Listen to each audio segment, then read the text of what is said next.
我工人姐姐入嚟做咗幾個月，突然間提出咗辭職，就嚟暑假，我又要返工，完全唔知點湊啲小朋友。姐姐佢自己瞞住我交咗 ID4072，仲要係瞞住僱主簽咗新合約之後先辭職。我想投訴佢惡性跳工，我應該去邊投訴？ OK， 好多僱主都會遇到呢個問題嘅，咁你要首先衡量啦，呢個工人對你屋企有冇用，佢有冇咩嚴重犯錯，或者點解佢唔想做喺你屋企做？解決嘅方法呢，如果工人都做得好好地嘅，係可能你哋有啲咩問題呢冇留意到，而令到工人有誤會嘅話呢，咁就希望你哋坦誠相對啦，同個工人講啦，因為喺呢個時間呢，其實工人呢仲可以取消個新申請嘅喎。其實你哋可以坐低同佢傾，或者揾我哋金女送同佢傾，因為我哋試過好多 case 咧，都係可能有啲小問題咧，工人咧就可能一時諗唔開啦，或者係俾人誘惑高人工啦，或者係可能覺得第二份工好啲啦，等等嗰啲嘢。其實咧，我哋可以幫你哋同工人講咧，咁其實如果係冇咩大問題嘅話咧，希望佢可以取消個新申請，或者係等到你個新工人嚟到先至去個新僱主度嘅喎。咁啊，你可以繼續啦，或者係可以暫緩。如果真係冇商量嘅餘地嘅話咧，其實係可以去信呢個入境處嘅喎，講翻你哋嘅實際個 case 你哋嘅檔案編號或者 visa 編號，列明詳細呢件事嘅時序。跟住咧入境處嗰邊咧就會知道呢個 case 啦，可能會拒絕佢嘅申請嘅喎。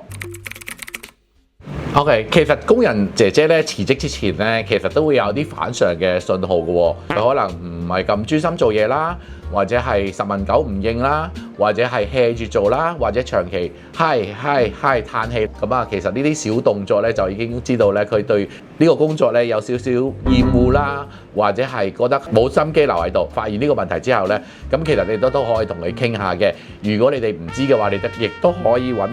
你哋嘅 agency。咁啊，同佢溝通下啦，或者氹翻佢啦，或者係可能有啲唔開心嘅嘢可以解決到先啦。如果你哋覺得咧佢開始咧對工作咧就好似撇下啦，咁啊做得唔開心啦，與其係咁嘅話咧，你由開頭嗰陣時咧就同佢開心見誠講咗先啦，好過咧到時咧呢個問題大咗啦，咁到時會搞到不歡而散嘅喎。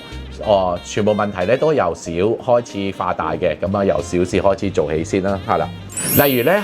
問下佢咧喺工作上面啦，或者係喺呢個情緒上面啦，或者喺各方面啦，會有啲咩疑難啦。姐姐咧離開咗一段時間啦，好多咧都會出現有少少情緒嘅喎。作為僱主咧，應該都要知道呢一點㗎。我哋可以盡量關心下佢嘅喎。咁啊，如果真係工人姐姐辭職啦，咁啊，仲有一個方法咧，就係盡量揾翻你 agent 啦，咁啊睇下有冇最快嘅姐姐可以即時替代啦。因為好多姐姐咧都係完咗約嘅，就可以唔使翻原居地咧，想喺度直接揾工嘅喎。咁我亦都試過咧，就有啲工人咧個僱主突然之間要移民，或者突然之間破產，咁啊嗰啲姐姐咧就會特快可以上到樓嘅，可以填補翻你嘅空缺。咁啊，希望你將你嘅損失減到最少啦。僱傭關係咧係需要雙方面去經營㗎，遇到問題就唔好驚，金女送隨時喺度幫你，揾我 Sir Henry， 記得訂閱、分享同埋讚好我影片，我哋下條片再見，拜拜。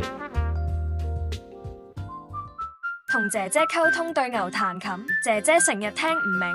，WhatsApp 我哋輸入需要線上協調，即時翻譯，溝通零障礙，協調家務安排、工作期望、生活習慣，首次免費協調，先試用後決定。